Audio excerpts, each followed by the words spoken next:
Assalamu alaikum, my beloved learners. Today we are going through the lesson The Boy Who Broke the Bank. That means वो लड़का जिसने bank डुबो दिया, ने bank डुबोने वाला लड़का. It is written by Ruskin Bond.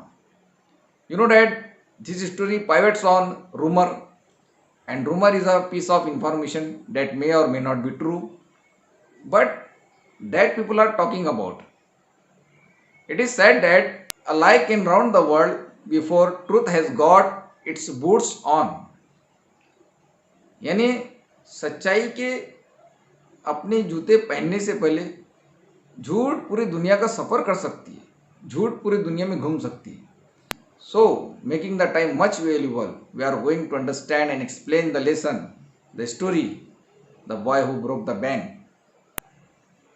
और एक खास स्पेशल बात मैं आपको बताता हूँ कि इस पैराग्राफ को हल करने के बाद, इस सबक को हल करने के बाद हमने आपके लिए एक छोटा सा टेस्ट भी रखा है. 10 नंबर का टेस्ट है. आपको वो फतेह ग्रुप में ज़रूर हल करके ज़रूर भेजना है. उम्मीद है वो टेस्ट को आप फॉलो करेंगे, वो टेस्ट को आप हल करेंगे. तो देखते हैं आप कितने नंबर आज भी लेते हैं. आप अपने आप का इवेल्युएशन कीजिए. तो ज़रूर वो टेस्ट को अपनी कॉपी में लिखकर हल करने की कोशिश कीजिए. तो चलते let's understand the lesson, the story, the boy who broke the bank. बिस्मिल्लाहिर्रहमानिर्रहीम.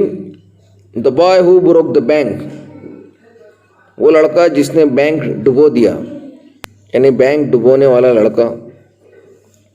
Warming up chit chat. A lie can run around the world before truth has got its boots on. एक बहुत ही बेहतरीन कोटेशन है. सच्चाई के अपने जूते पहनने से पहले झूठ पूरी दुनिया में घूम सकती है. यानी झूठ की जो रफ्तार है सच्चाई के मुकाबले में ज़्यादा होती है. The above quotation expresses how fast rumour spread. ऊपर का जो कोटेशन जाहिर करता है कि रूमर कितनी तेज फैलती है. Talk with your group about some recent rumour when people believed at first and suffered for it later. हाल ही में अगर कोई रूमर फैला है तो उसके बारे में गुफ्तगू कीजिए. लोगों ने जिस पर पहली मरतबा भरोसा कर लिया और बाद में उस पर परेशानी जाहिर की है. Also discuss how one can decide whether some news is fact or fake. और इस पर भी फैसला कीजिए कि कौन सी न्यूज़ सही होती है और कौन सी झूठ होती है, गलत होती है. Who do you think are responsible for spreading false news. कौन जिम्मेदार होता है गलत खबरों को फैलाने के लिए. तो बहुत सारे लोग जिम्मेदार होते हैं. They are loafers, deceiver, politician, cheater, जो अपना मकसद हासिल करने के लिए कुछ भी करते हैं. Some people for taking revenge, they also spread the rumour against their enemy, etcetera. Do you believe in all news that you come across. जो भी आपके पास आती है न्यूज़, क्या उन पर आप यकीन करते हो. No, we can't believe that every news is truth.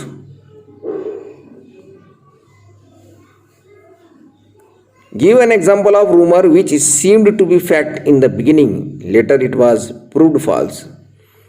ऐसी मिसाल दीजिए जो पहले आपको सच्ची लगी और बाद में वो गलत साबित हुई. ऐसी एक अफवाह की मिसाल दीजिए. You can give the example that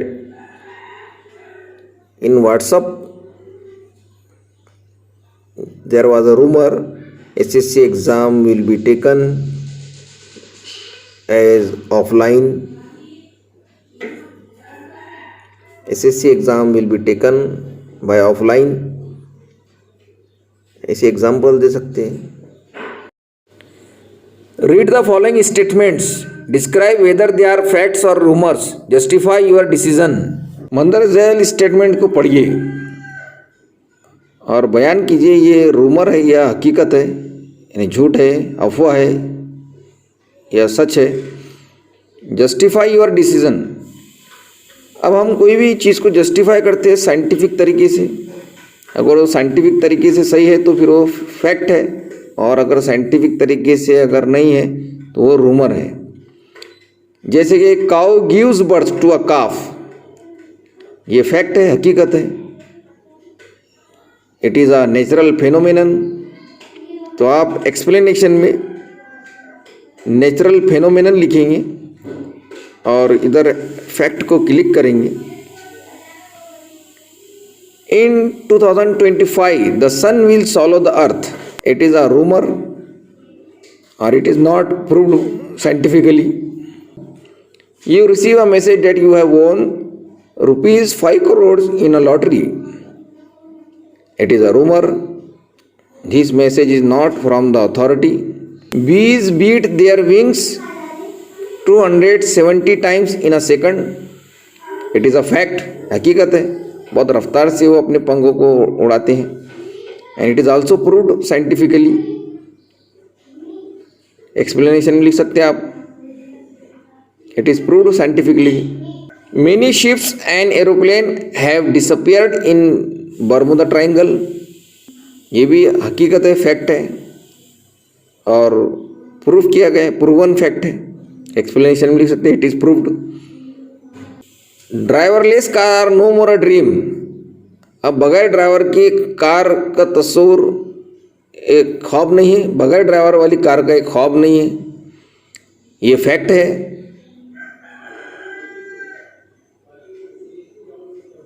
लेकिन हम बोल सकते हैं एक्सप्लेनेशन में, ट्रायल्स आर बीइंग मेड। इस पर कोशिशें जारी है। Sophia is world's first robot citizen. Sophia एक रोबोट की पहली सिटीजन है, शहरी है रोबोट के रूप में। ये भी फैक्ट है और प्रूवन फैक्ट है। आप एक्सप्लेनेशन में लिख सकते हैं, इट इज़ प्रूवन फैक्ट।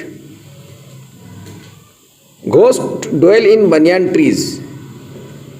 अब भूत का तो तस्वुर ही नहीं किया जा सकता, डवेल यानी रहना।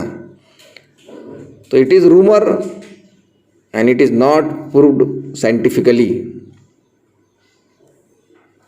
Explanation में लिख सकते हैं आप, it is not proved scientifically. Do not step out on a moon day. Do not step out on a new moon day. नए चांद के दिन आप बाहर न निकले। ये सुपरस्टिशन है, ये रूमर है। तो आप रूमर को क्लिक कीजिए और इधर एक्सप्लेनेशन में लिखिए, सुपरस्टिशन तो हम परस्ती, अंधश्रद्धा। Alien will conquer the earth. Alien जो है दुनिया को फतेह कर लेंगे, ये भी रूमर है और it is just an imagination. Explanation में ऐसा लिख सकते हैं आप। The boy who broke the bank, इस सबक के मुसन्निफ है रस्किन बॉन्ड। इनकी मुख्तसर सी मालूमात हम हासिल करने जा रहे हैं। Ruskin Bond 1934 is an Indian author of British descent. ये बरतानी नस्ल के हिंदुस्तानी मुसन्निफ है, अभी हयात है। He lives with his adopted family in Landour in Mussoorie, India. वो मसूरी हिंदुस्तान में लेंडोर के मुकाम पर अपनी एडॉप्टेड ख़ानदान के साथ रहते हैं। The Indian Council for Child Education has recognised his role in the growth of children's literature in India. Bharat में बच्चों के अदब के फ़रोग में उनका अहम रोल तस्लीम किया गया है। He got the साहित्य academy award in 1992 for Our Trees Will Grow in Dhera। Our Trees Will Grow in Dhera के लिए 1992 में उन्हें साहित्य अकेडमी अवार्ड भी मिला। He was awarded Padmashri and Padma Bhushan respectively in 1999 and 2014। उनको पद्मश्री से भी नवाजा गया। ये सी उनकी मुख्तसर सी सवानियात। अब चलिए लेसन शुरू करते हैं। देखिए कहानी कैसे शुरू होती है। Nathu grumbled to himself as he swept the steps of the Pipalnagar bank. Nathu अपने आप में बड़बड़ाया, खुशी कहने लगा जब उसने पीपल नगर बैंक की पारियों को झाड़ू दिया, यानी झाड़ू लगाया, मतलब वो जब झाड़ू लगा रहा था तो अपने आप में ही बड़बड़ा रहा था। पीपल नगर बैंक के बारे में बयान किया जा रहा है। इसका मतलब क्या है कि वो झाड़ू लगाने वाला था पीपल नगर बैंक में, और बैंक किसकी थी ये बात बयान की जा रही है। ओन्ड बाय सेठ गोविंद राम, ये सेठ गोविंद राम की मिल्कियत थी, यानी उसके मालिक थे। और नत्थू वहाँ एज अ स्वीपर था, झाड़ू लगाने वाला था, नौकर था। He use the small broom hurriedly and carelessly, जल्दी जल्दी झाड़ू लगाता था और लापरवाही से। एंड द डस्ट, और धूल, after rising in a cloud above his head settle down again on the steps, जल्दी जल्दी झाड़ू लगाने की वजह से वो ऊपर उठकर उसके धूल सर के ऊपर उठकर दोबारा पायरियों पर बैठ जाया करती थी। लापरवाही से झाड़ू लगा रहा था, इस वजह से धूल दोबारा जमा हो जाती थी। As Nathu was banging his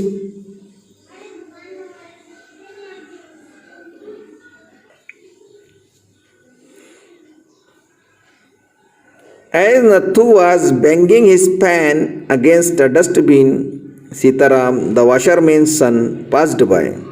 जब नत्थू उसके पैन को ठोक रहा था डस्टबिन से, तो उस वक्त सीताराम जो वाशरमैन का लड़का था वहाँ से गुजरा।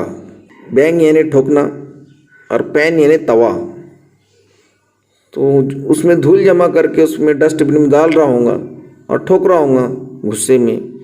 उसी वक्त सीताराम जो कि एक धोबी का लड़का था वहाँ से गुजरा। Sitaram was on his delivery round, Sitaram कपड़े पहुँचाने के दौरे पर था। मतलब वो तो वाशरमैन का लड़का था, इसलिए जिन जिन के कपड़े होंगे उनको पहुँचा रहा हूँगा। He had a bundle of freshly pressed cloth balanced on his head. अब देखिए कहानी का पस मंजर बयान किया जा रहा। He had a bundle of freshly pressed cloths. उसके सर पर हाल ही में इस्त्री किए हुए कपड़ों का गट्ठा रखा हुआ था। डोंट रेज सच डस्ट, इतनी धूल मत उड़ाओ। He called out to Nathu, Nathu को बोला उसने। अब वो सिचुएशन तो नज़र आ रही है, वो जल्दी जल्दी लापरवाही से झाड़ रहा है और ज़ोर ज़ोर से ठोक रहा है तवे को डस्टबिन से, और धूल उड़ती जा रही है और जमते जा रही है। आर यू अनॉयड, क्या तुम नाराज़ हो, क्या तुम गुस्सा हो? Because they are still refusing, क्योंकि वो अब भी इनकार कर रहे हैं। टू पे यू एन एक्स्ट्रा 2 रुपीज़, आपको एक्स्ट्रा 2 रुपये देने से अ मंथ, 1 महीने के लिए। उसने ये कहा कि क्या तुम अब भी नाराज़ हो, क्या उन लोगों ने अब भी इनकार कर दिए 2 रुपये एक्स्ट्रा देने से हर महीने? ऐसा सीताराम ने नत्थू से पूछा, क्योंकि नत्थू ने उसको बताया हुआ, तो इसलिए सीताराम समझ गया कि ये वही केस होगा, इसकी नाराज़गी वही होंगी, इसलिए ये ऐसा कर रहा है। I don't wish to talk about it, मैं इस बारे में बात नहीं करना चाहता। Complaint the sweeper boy, I haven't even received my regular pay, मैं तो मामूल की तनख्वाह भी हासिल नहीं कर चुका हूँ, यानी मुझे तो जो महीने भर की जो तनख्वाह मिलनी चाहिए वो भी नहीं मिली मुझे। And this is the 20th of the month, और महीने की 20 तारीख हो गई। ये तो महीने की 20 तारीख है, यानी 1 तारीख को पेमेंट हो जाना चाहिए था, तो वो तो महीने की पेमेंट भी नहीं मिली है, तो 2 रुपये बढ़ाने की तो दूर की बात है। Who would think a bank would hold up a poor man's salary? कौन सोचेगा कि एक बैंक एक गरीब आदमी की तनख्वाह भी रोकेंगी? यानी कौन सोच सकता है कि जहाँ तो पैसे जमा होते हैं बहुत सारा पैसा आता है और वही कर्मचारी की तनख्वाह को रोक सकती है बैंक। कौन सोचेगा ऐसा? As soon as I get my money I am of.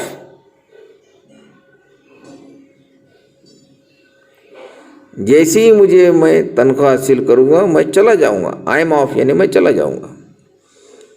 Not another week I work in this place. इसके बाद एक हफ्ता भी मैं यहाँ नहीं रुकूँगा, इस जगह नहीं रुकूँगा। And Nathu banged the fan against the dustbin several times just to emphasize his point and giving himself confidence। अब बोल रहा है कि अब मेरे एक बार मुझे अगर मेरी पेमेंट मिल जाती है तो मैं एक हफ्ता भी यहाँ ना रुकूँगा। और वो उस तवे को डस्टबिन पर झटकता रहा, मारता रहा, बैंग करता रहा सेवरल टाइम्स, कई मरतबा। क्यों? टू emphasize his point, अपने मकसद को बयान करने के लिए और अपने आप को कॉन्फिडेंस देने के लिए वो बैंग करता रहा तवे को डस्टबिन से। गुस्से को वहाँ गुस्से का इजहार उसने अपने तवे पर किया जो वो डस्टबिन में डाल रहा था कचरा।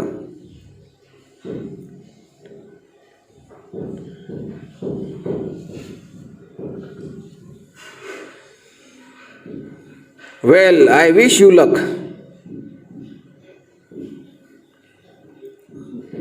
मेरे जानिब से आपके लिए नेक तमन्नाएं, नेक ख्वाहिशें हैं। सीताराम ने कहा आई शैल कीप अ लुक आउट, मैं नज़र रखूँगा फॉर एनी जॉब, किसी भी काम के लिए डैट माइट सूट यू, जो आपको मुनासिब लगे, जो आपको सूट में लगती हो, ऐसे जॉब को मैं नज़र करूँगा या नज़र रखूँगा। And he plodded barefoot along the road, और वो चल पड़ा नंगे पैर। टू प्लॉट के मानी होते हैं कदम उठाना। उसने कदम उठाया नंगे पैर सड़क पर। The big bundle of clothes heading most of his head and shoulders. गरीब का बच्चा था, नंगे पैर था बेचारा।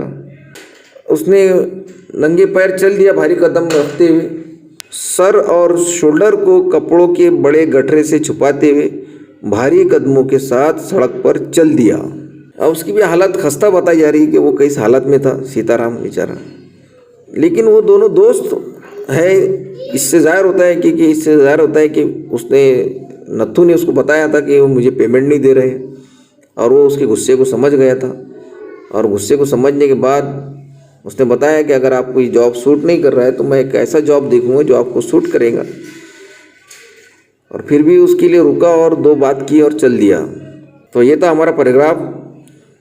अब इसके बाद हम आपको एक पैसेज दे रहे हैं हल करने के लिए, तो आप उस पैसेज को हल कीजिए और ग्रुप में सेंड कीजिए। देखिए पैसेज हमने हल किए हैं। नत्थु ग्रम्बल टू हिमसेल्फ एज से लेकर गिविंग हिमसेल्फ कॉन्फिडेंस तक जितना पढ़ा है उसी पर सवालात पूछे गए हैं। ए से लेकर ई तक क्वेश्चन है, आपको हल करना है। A1 में दिया गया है फिल इन द ब्लैंक, खाली जगह was a sweeper boy number 1, number 2 खाली जगह was a owner of the bank. B में क्वेश्चन पूछा गया why was Nathu annoyed. C में आपको सिनोनिम बताना है, wagged heavily, draw attention to का पैसेज में से सिनोनिम बताना है। डी में ग्रामर पूछा गया है I haven't even received my regular pay, begin the sentence with my regular pay. दूसरा है sooner the I get money I am off, इसमें नो सूनर देन का इस्तेमाल करना है। फिर ई में क्वेश्चन पूछा गया है आपको what do you do when you get angry, आप क्या करते हो जब आप गुस्सा होते हो। तो ये पैसेज आपको पूछा गया है, इसको हल करके आप ग्रुप में भेजिए और टेली कीजिए आपको कितने नंबर मिल सकते हैं। मैं आपको हल करके आपको चेक करके दूंगा इंशाल्लाह। तो नेक्स्ट वीडियो के लिए तैयार रह जाइए, अभी अगला वीडियो आने वाला है, पूरा सबक करा देंगे इंशाल्लाह। चलते हैं, अस्सलाम वालेकुम।